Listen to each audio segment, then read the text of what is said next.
रेशम रेशम सी मैं बनी हूँ, फूलों की खुशबू से सजी हूँ।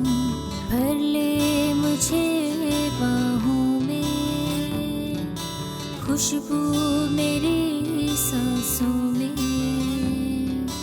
तेरे लिए ही सजी हूँ ओ साथिया। I got a bad reputation, ये है कहानी मेरी।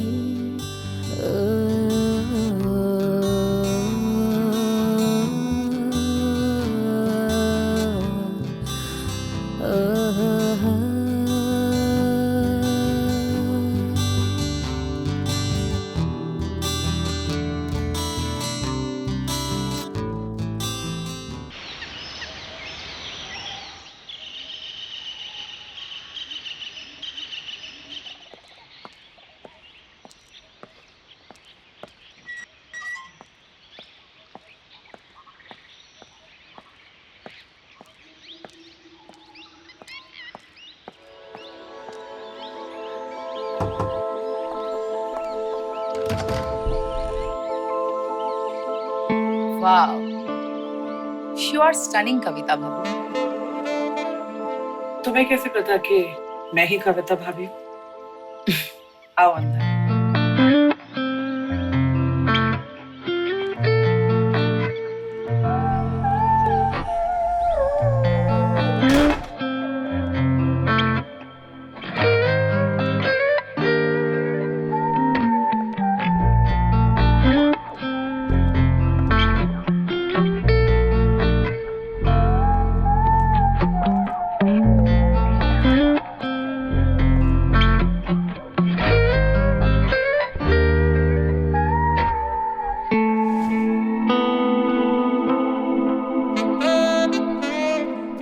आओ मेनका,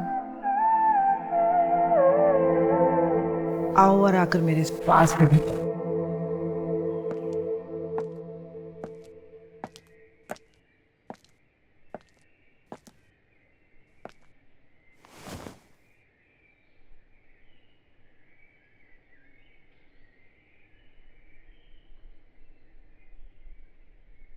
क्या लोगी?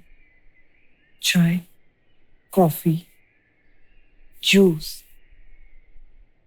या मुझे?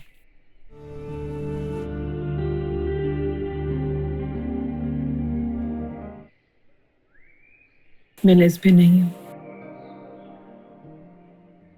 जानती हूँ, मगर आपको अटेंशन बहुत पसंद है, चाहे फिर वो किसी मर्द से आए या किसी औरत से। और आपको आपकी पूजा करने वाले लोग बहुत पसंद है, फिर चाहे वो कोई औरत हो या कोई मर्द हो। I have come here to worship you, worship your beauty. मैं जूस लेकर आती हूँ।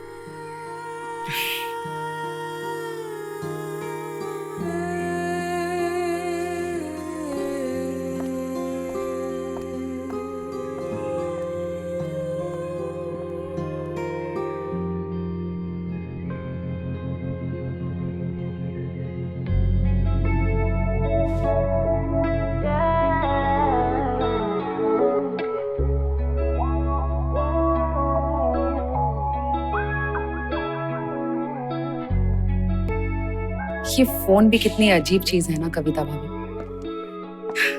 इंसान की जिंदगी बदल देता है, और मेरी जिंदगी तो इसने बदल ही दी।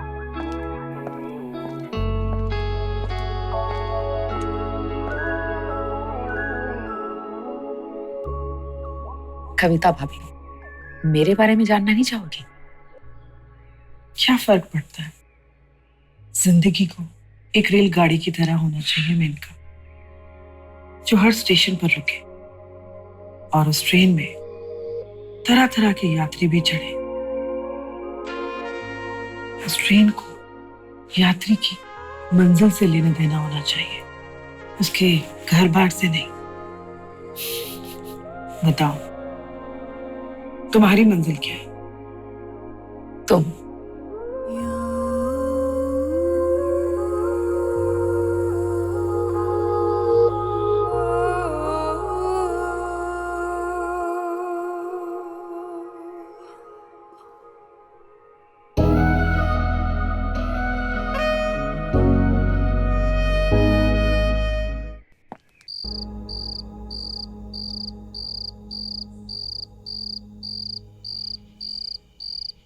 ये सब कुछ मैंने तुम्हारे साथ इसीलिए किया है मेनका, क्योंकि तुम खुद चाहती थी। मेरे जो अल्फाज शुरू में थे आपके लिए कविता भाभी, वो आज भी है। आप मेरे लिए साधारण औरत नहीं है, देवी है, या फिर देवियों की भगवान। मैं शायद आपको कभी भूल नहीं पाऊंगी। मैं सुबह 3 दिन के लिए कलकत्ता जा रही हूँ बिजनेस के सिलसिले में, मगर मेरा दिल चाहता है कि मैं आपको भी साथ लेके चलूं। अगर ऐसे ही मुझसे चिपकी रहोगी चुंबक की तरह, तो अपने घर वालों को और दुनिया को कैसे संभालोगी? भाड़ में जाए मेरी दुनिया। जो आज आपने मेरे लिए किया है, मैं पागल सी हो गई हूं। कविता भाभी, ये 1 लाख रुपए हैं। प्लीज मुझे गलत मत समझना। ये पैसे रख लीजिए। मैंने आपके साथ एक नए रिश्ते की शुरुआत की है, और अगर आप उस रिश्ते की इज्जत करती हैं तो प्लीज ये पैसे रख लीजिए मेरे लिए, प्लीज।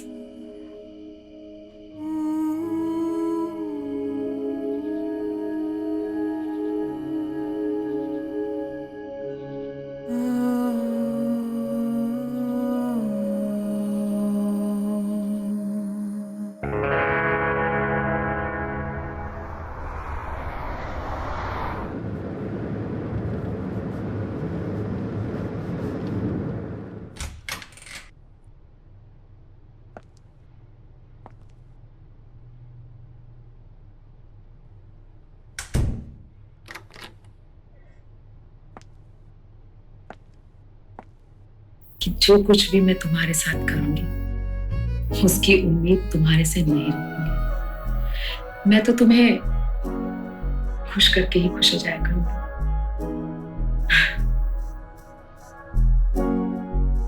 Fair enough.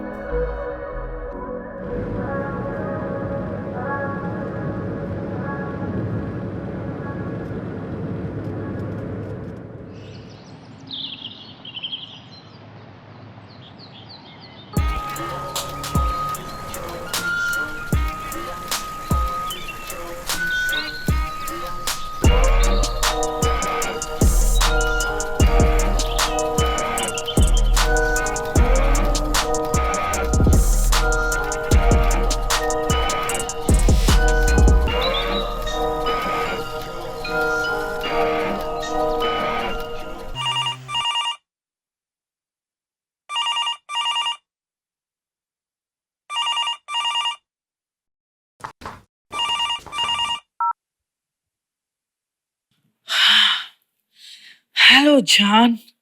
हाय कविता भाभी, बड़ी लंबी लंबी थाते ले लेंगे आप। मेरे फोन से पहले ऐसा ता चल रही थी। हाँ, एक्सरसाइज कर रही थी मेरी जान। शरीर का ख्याल रखना पड़ता है ना। बताइए कौन बोल रही है और कहाँ से? कविता भाभी, मेरा नाम दहील है, दहील, और मैं मुंबई से बोल रहा हूँ। और आपके दोस्त यार आपको तोता भी बुलाते होंगे, है ना? ओ थित, आपको कैसे पता चला कविता भाभी? आप तो भगवान हो। हाँ, ऐसा कहते हैं मेरे मुंबई के तोते कि अगर भगवान किसी को कोई खामी देता है तो उस खामी के एवज में एक सलाहियत भी दे देता है। और मैं दावे के साथ कह सकती हूँ कि आपकी ड्राइव यानी कि बहुत ही ज्यादा है। ओ थित अगेन। कविता भाभी, आप तो थत्ती मुत्ती में भगवान, की भगवान। किसकी भगवान? की भगवान। कसम से मैं नहीं समझी। अले बाबा की ओ आ हुई हुई अले मल गया ले ओ की भगवान।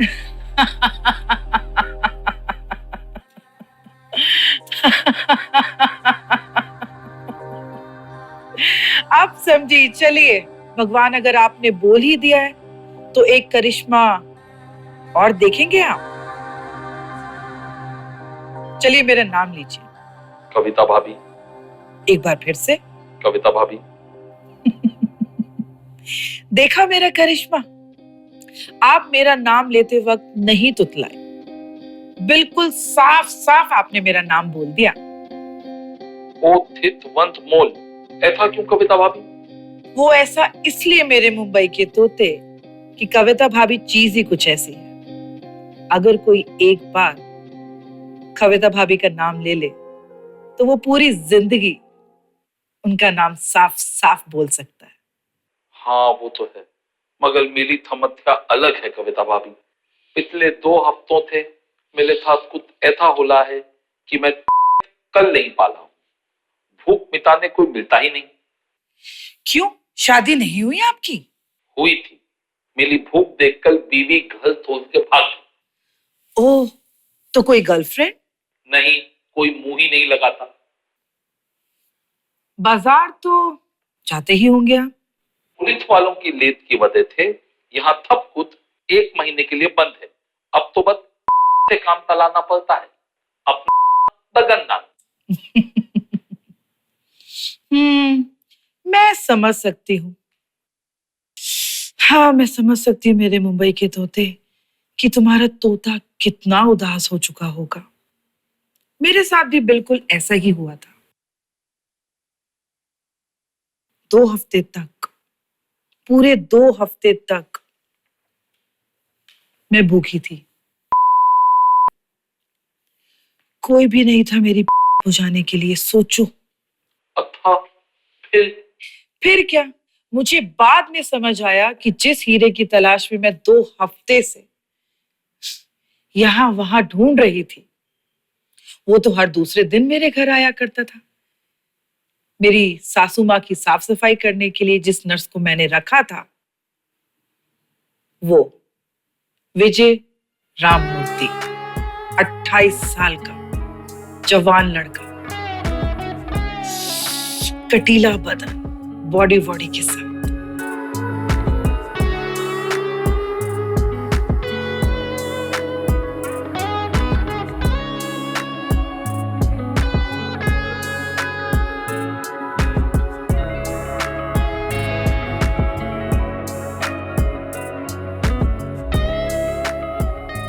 फिल पता है, बारिश का वक्त, बारिश का मौसम, उस वक्त की भूख कुछ ज्यादा ही लगती है। उस वक्त भी बरसात का ही मौसम था। हाँ कविता भाभी, ये बात तो आपने बिल्कुल ठीक कही, क्योंकि अक्सर मैं खुद देखता हूँ कि बरसात के मौसम में मैं एक बार नहीं पूरे ताल बाल बादलों में जाके करता हूँ। ऐसा नहीं था कि मैंने भाप नहीं लिया था, मैंने बिल्कुल भाप लिया था कि ये विजय मुझ पर मरता है, मेरे जिस्म को देखकर आहें भरता है। बस मुझे इस विजय को तोड़कर अपने कदमों पर लाना था, और इसकी मैं माहिर थी।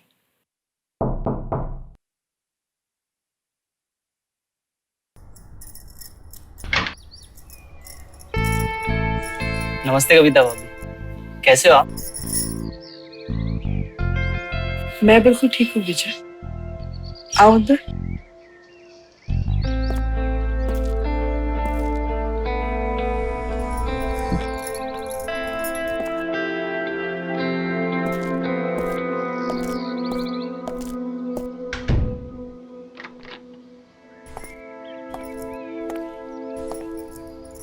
सॉरी कविता भाभी, वो कल मैं आ नहीं पाया, बारिश में थोड़ा भीग गया था, तबीयत ठीक नहीं थी।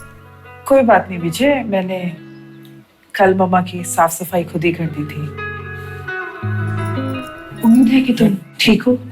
हाँ हाँ, मैं बिल्कुल ठीक हूँ। मैडम के कमरे में जाता हूँ।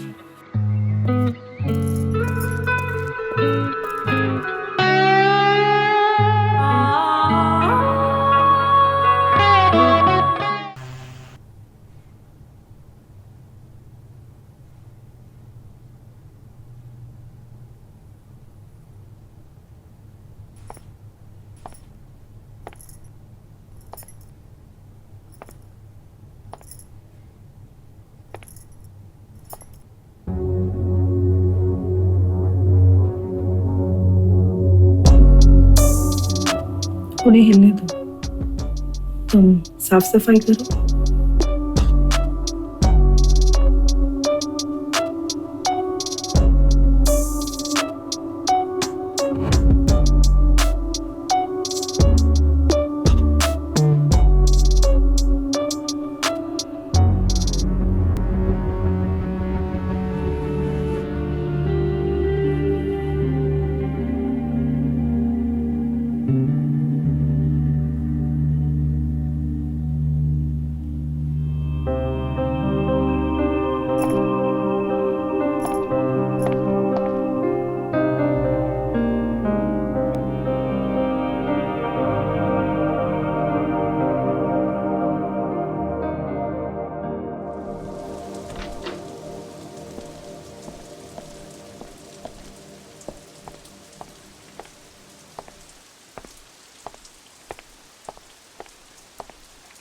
कविता भाभी, मेरी क्लीनिंग हो गई है, मैं घर चलता हूँ।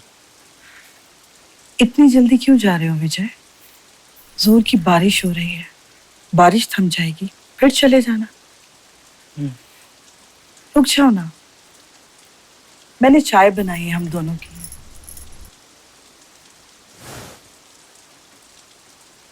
मिलकर बैठकर पीते। हाँ हाँ।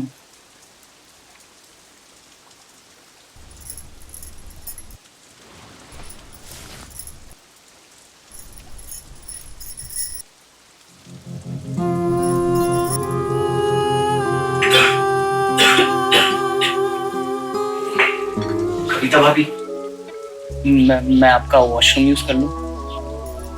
जरूर, क्यों नहीं। Thank you. मैंने उसी दिन विजय को अपने जाल में फंसा लिया था। मेरे मुंबई के तोते।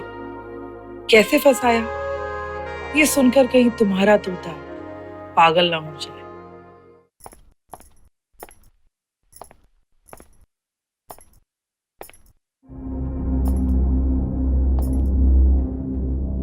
अरे मेरी वाइब्रेटर, इतना डर क्यों जाते हो आप? मैं यहाँ पर आपके फायदे के लिए आई हूँ, आपको कोई नुकसान पहुंचाने नहीं। और मम्मा, क्या आपको बार बार ये बताना पड़ेगा कि आप तो मेरा खिलौना हो ना?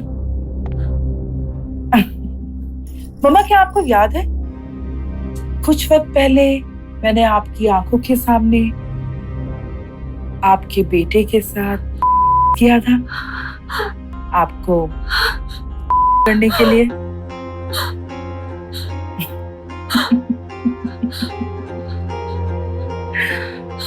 हाय, वो ना याद आ गया क्या आपको?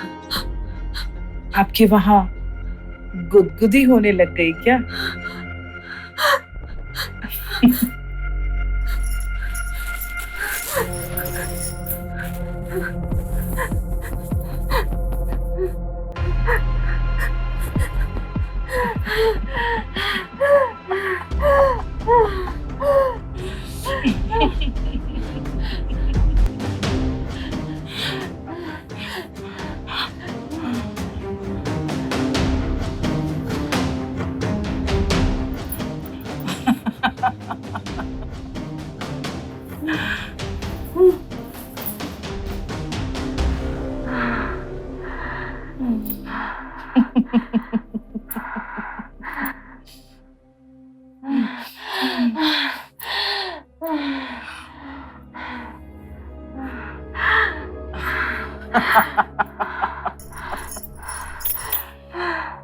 अच्छा मम्मा,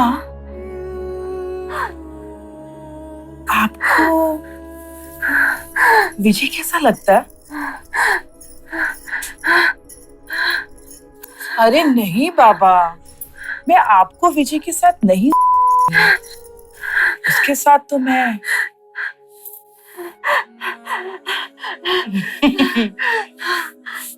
खुद। क्या आपको इस वक्त पता है कि आपके बाथरूम में विजय क्या कर रहा है?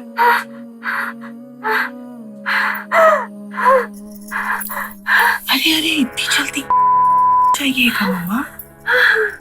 बिल्कुल भी नहीं। मैं आपको दिखाती हूँ कि वो क्या कर रहा है।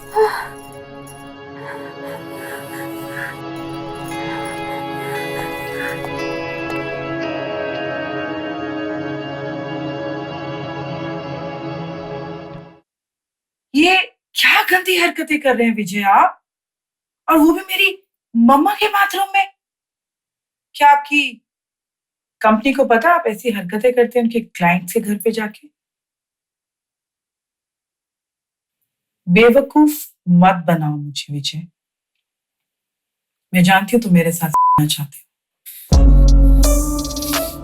मगर मेरे तरीके से। एक्साइटमेंट ना होना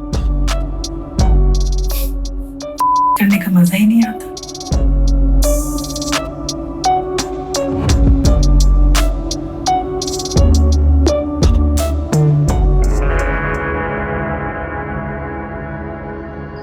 अरे बाप ले बाप, कविता भाभी, अगर आपकी थातू माँ आपके पति से शिकायत कर देती फिल्म। अरे कैसे करती मेरे मुंबई के तोते, वो पैरालाइज्ड होकर बोल नहीं सकती ना। अरे थो मैनी थित थौली, मैं भूल गया। मगर भाभी, क्या वो विजय आपकी थर्ड माना? अरे जैसे मैंने पहले कहा था, वो खुद मुझ पर मरता था, मेरे साथ चाह रहा था। मैं 2 हफ्तों से विजय की नीयत मुझ पर खराब, वो बारिश का मौसम, वो कागज की कश्ती, तो होना ही था और विजय को मानना ही था। अगर एक बात कहूं तो बोला तो नहीं मानोगी कविता भाभी आप। आप ना बली कुत्ती तीद हो कविता भाभी, बली कुत्ती तीद।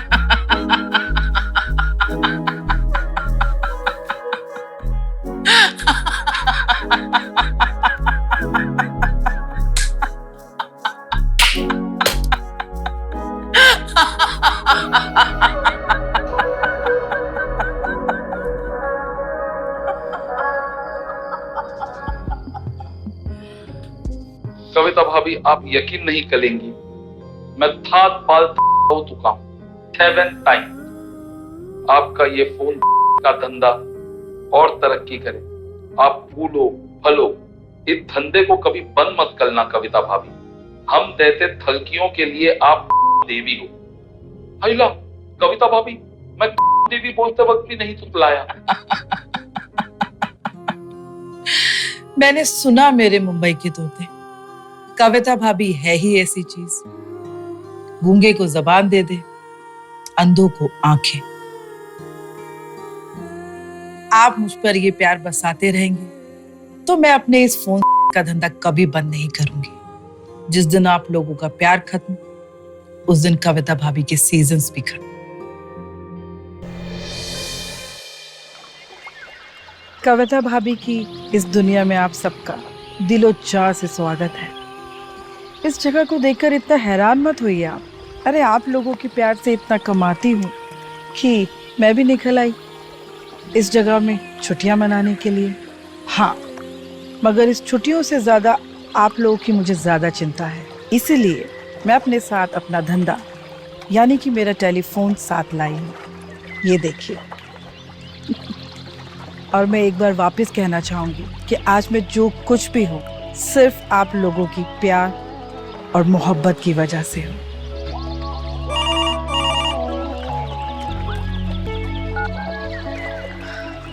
हेलो जान।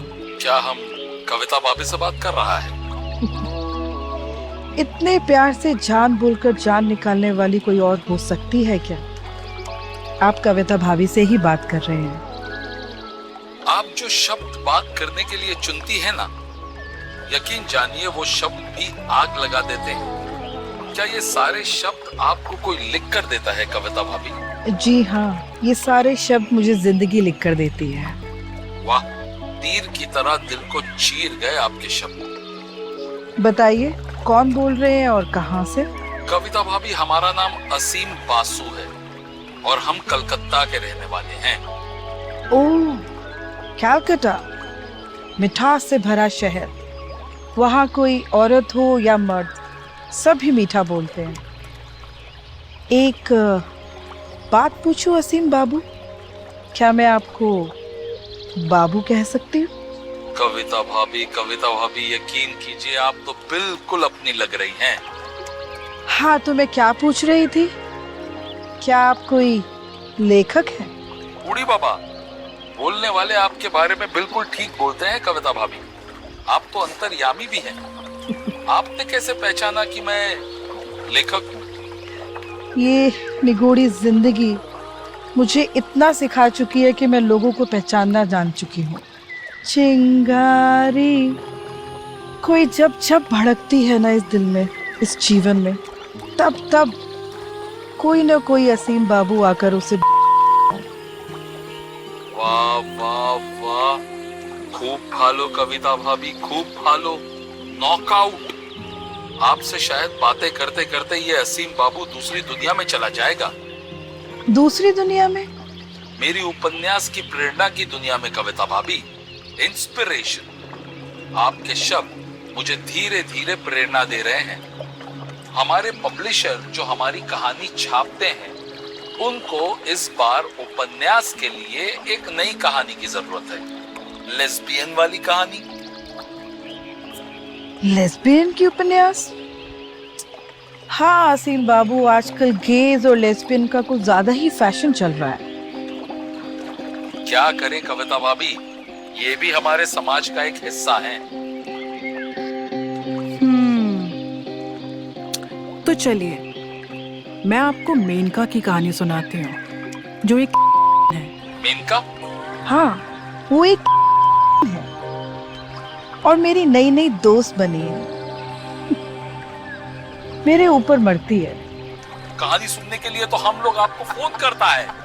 अरे सालाउनी बाबा रे।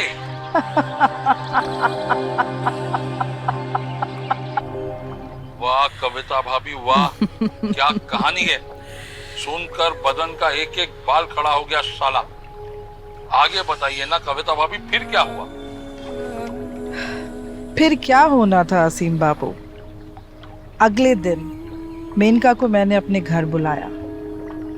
वो घर आ तो गई, मगर वो वक्त दोपहर का वक्त था और अभी अभी ही आंख लगी थी मेरी। कविता भाभी, आखिर ये मेनका ठीक कौन? मेनका एक 27 साल की औरत थी, मर मिटी थी मुझ पर। एक बहुत ही बड़े परिवार की थी, उसका अपना बिजनेस था। मगर कविता भाभी, और का तो कोई इलाज नहीं होता।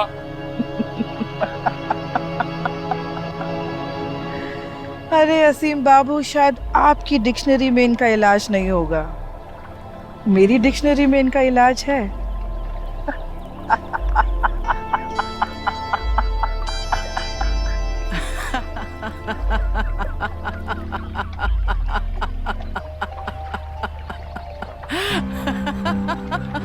मेनका अपनी बिजनेस ट्रिप से वापस आई और अपने घर न जाकर सीधा मेरे घर आकर मुझसे चिपक कर लेट गई थी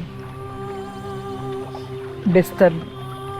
जब भी वो मुझसे पीछे से चिपक कर सोती थी तो अजीब अजीब सी आवाजें निकाला करती थी। मुझे पता था कि वो मेरे बदन से लिपट कर होती है। मैं कुछ नहीं करती थी, मगर उससे एक अजीब सा मजा आता था।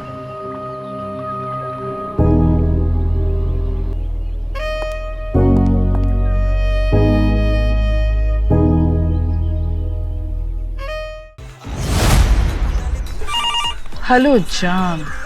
क्या हम कविता भाभी से बात कर रहा है? इतने प्यार से जान बोलकर जान निकालने वाली कोई और हो सकती है क्या? हमारे पब्लिशर जो हमारी कहानी छापते हैं उनको इस बार उपन्यास के लिए एक नई कहानी की जरूरत है, लेस्बियन वाली कहानी। हाँ असीम बाबू, आजकल गेज और लेस्बियन का कुछ ज्यादा ही फैशन चल रहा है।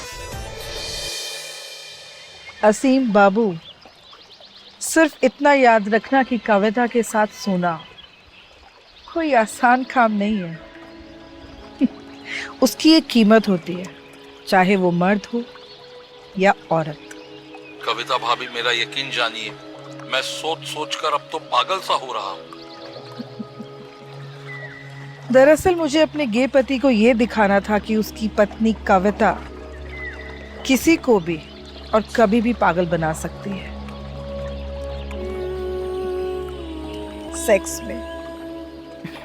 कविता भाभी, आगे बताइए, आगे।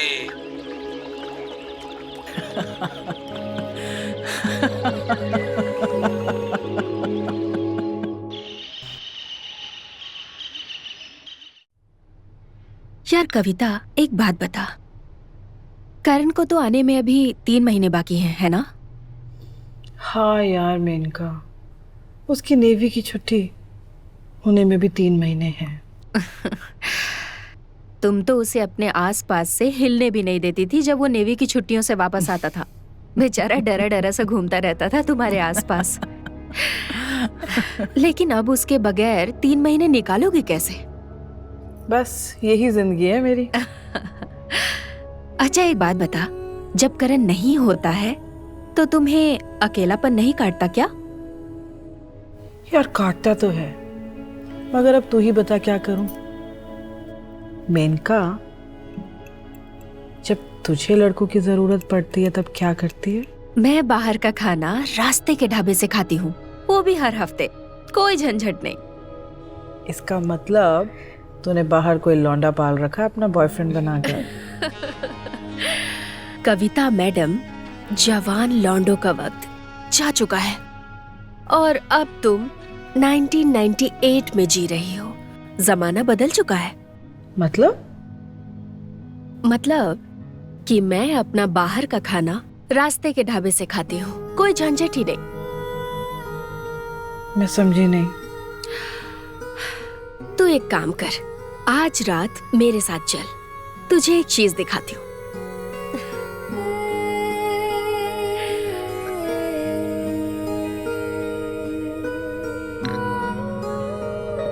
क्या बताएं कविता भाभी, ये साली की भूख इंसान को इतना पागल कर देती है कि इंसान कुछ भी करने को तैयार हो जाता है। भूख इंसान को पागल बना देती है, फिर चाहे वो कोई भी हो, कविता भाभी हो या मेरी दोस्त मेनका। चलिए बताइए, कौन बोल रहे हैं और कहां से? मैं देवेन बात कर रहा हूं कविता भाभी, मुंबई से। आपने अपने शहर में भी सुना ही होगा, एक ऐसा इलाका जहां आधी रात के बाद जवान लड़के छिप कर अब करते हैं और औरतें आकर उनको अपने साथ ले जाती हैं। क्या बात कर रही हैं कविता भाभी? क्या ऐसा सचमुच में होता है? मैं तो कभी कभार इतना भूखा हो जाता हूं कि मैं खुद ऐसा लड़का बनने को तैयार हो जाता हूं, मगर कोई आकर मुझे ले तो जाए। क्या वाकई में ऐसा कोई इलाका होता है जहां मेल प्रोस्टिट्यूशन होता हो? होता है नहीं, होता था बहुत वक्त पहले। आप यकीन मानिए कविता भाभी, मैंने ऐसी कहानियां बहुत सुनी हैं कि भाभियां, आंटियां जवान लड़कों को ले जाकर उनके साथ करती हैं, उनको पैसे देती हैं। मैंने एक बार को तो ये भी सोचा कि मैं खुद ऐसी आंटियों का शिकार बन जाऊं, मगर साला मालूम ही नहीं कि ये कहां होता है, मेरे शहर में भी कहां होता है ये भी नहीं पता। यही तो इस धंधे की खासियत है देवेन। सिर्फ इस धंधे की बातें हुआ करती थी, किसी को पता ही नहीं होता था कि ये धंधा कहाँ होता है, कैसे होता है, कौन करता है। सिर्फ वो मर्द जो बिक रहा होता था उसे मालूम होता था, और वो औरत जो उसे खरीद रही होती थी उसको।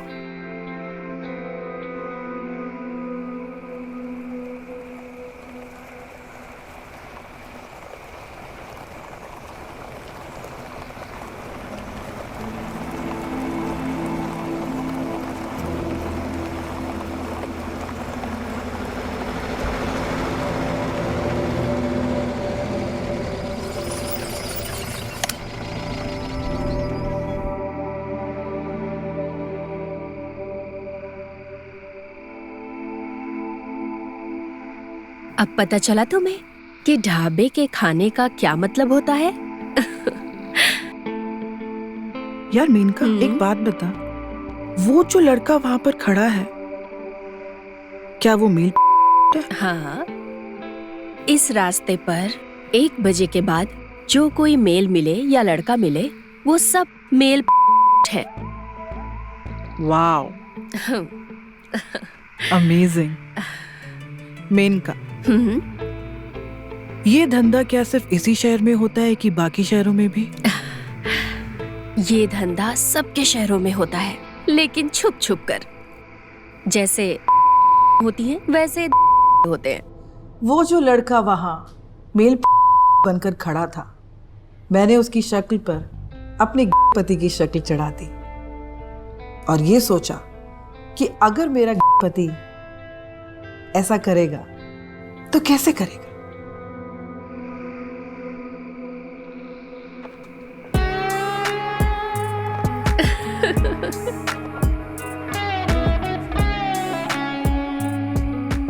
नाम क्या है तुम्हारा? तुम्हारे फेवरेट हीरो का नाम क्या है? मिथुन। तो मुझे आप अपना मिथुन ही समझो। ये कैसे जवाब है? इसका मतलब है कि यहाँ कोई अपना असली नाम और असली आइडेंटिटी नहीं बताता है।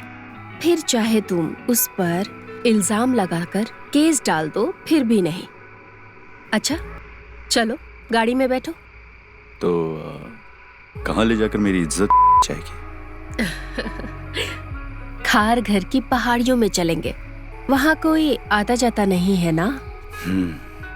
जा चुका हूँ मैं एक लड़के के साथ, और कहाँ से वहां पर। ओह, तो इसका मतलब है कि तुम मर्दों की भी। तो तुम्हें लूटने से पहले तुम्हारा कविता, जरा जाओ उतर कर और चेक करो।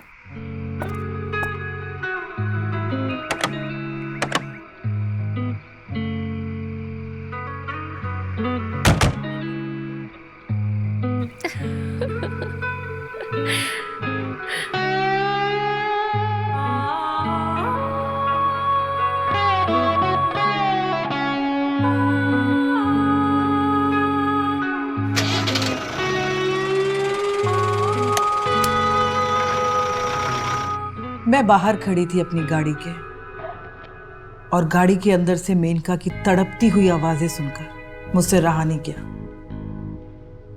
एक तो मेरा पति 3 महीने की नेवी की ड्यूटी पर था, और मिथुन के मैं पागल हो रही थी।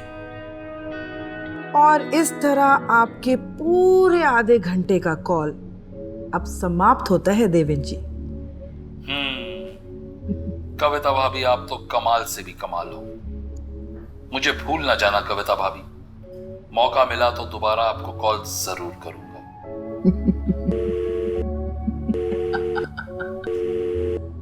अरे आप लोग गुस्सा मत कीजिए, मैं आप लोगों को भूखा नहीं जाने दूंगी। देवेंद्र जी का कॉल तो समाप्त हो चुका है, मगर आप लोग तो अभी भी है ना। मैं अपनी गाड़ी में एक छोटा सा मैट्रेस लेकर चला करती थी, हो ना। मुझे पता था कि वो मैट्रेस की जरूरत कभी भी पड़ सकती है। उस दिन भी पड़ी।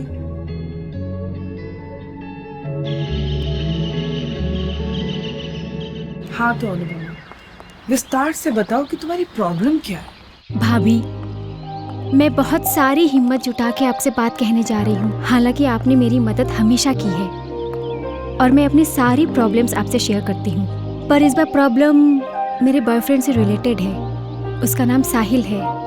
हम दोनों साथ में एक ही क्लास में पढ़ते हैं। हम दोनों कई बार कर चुके हैं, पर पता नहीं क्यों साहिल बहुत जल्दी ठंडा हो जाता है। So you mean to say करते वक्त he comes early? एग्जैक्टली भाभी, मुश्किल से 2 से 3 मिनट में ही। अनुपमा मेरी जान, इसके लिए तो तुझे के पास जाना चाहिए ना। भाभी, गई थी मैं और सारे रिपोर्ट्स भी निकलवाए।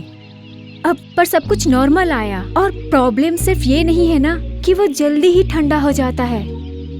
प्रॉब्लम एक और है, उसको औरतों के बहुत पसंद है और उन के साथ वो बहुत वक्त लगाता है, बल्कि मेरे साथ नहीं।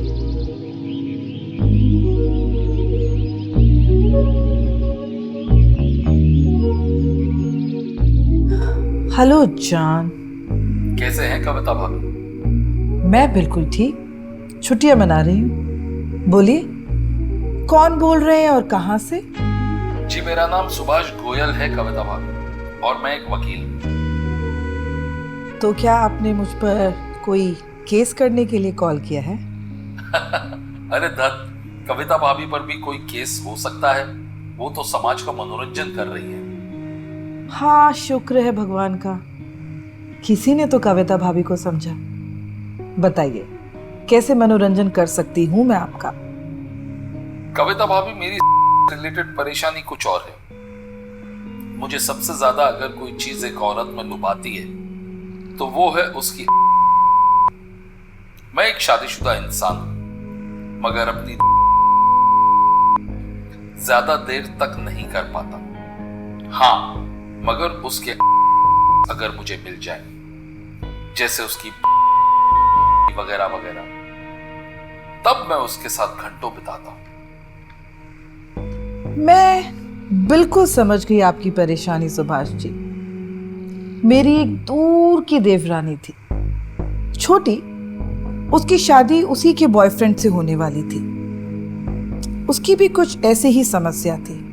मेरा यकीन जानिए का शायद ही कोई ऐसा प्रॉब्लम हो जो सॉल्व ना हो सके।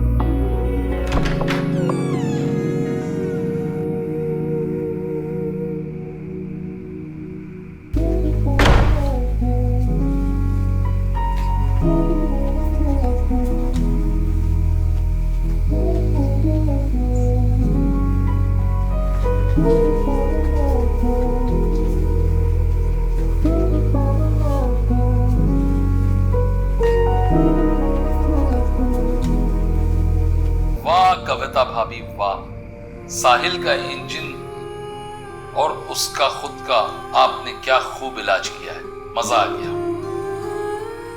सुभाष जी, मैं तो आपसे विनती करूंगी कि आप भी ऐसा ही कुछ कीजिए। आपकी धर्म पत्नी आपसे बहुत ही ज्यादा खुश हो जाएगी। बिल्कुल सही कहा कविता भाभी आपने। लोग आपके बारे में गलत नहीं कहते। आप वाकई में देवी हैं।